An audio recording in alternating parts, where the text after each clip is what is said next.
আসসালামু আলাইকুম এভরিওয়ান। নতুন একটি ভিডিওতে আপনাদেরকে ওয়েলকাম। আজকের এই ভিডিওতে আমি আপনাদেরকে দেখাবো এমএস এক্সেলে কোনো শিটকে কিভাবে আমরা পাসওয়ার্ড দিয়ে আমরা সেভ করব।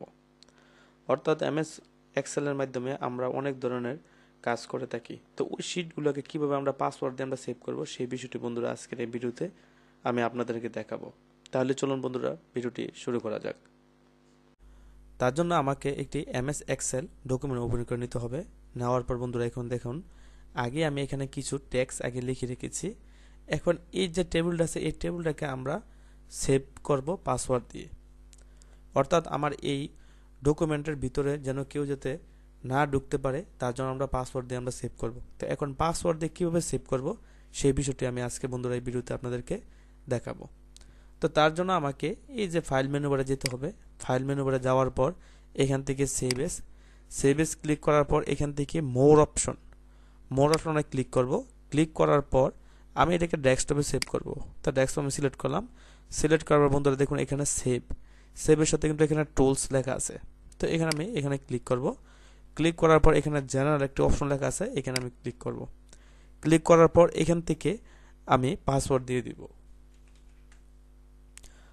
তারপর পাসওয়ার্ড টু মডিফাই, আবার একই পাসওয়ার্ড আমি দিয়ে দেবো। এখান থেকে দিয়ে দেওয়ার পর ওকেতে ক্লিক করব। আবার এখানে রিটার্ন পাসওয়ার্ড দিয়ে দিব। আগের যে পাসওয়ার্ডটা ছিল ওই পাসওয়ার্ডটা আমি এখানে দিয়ে দিব।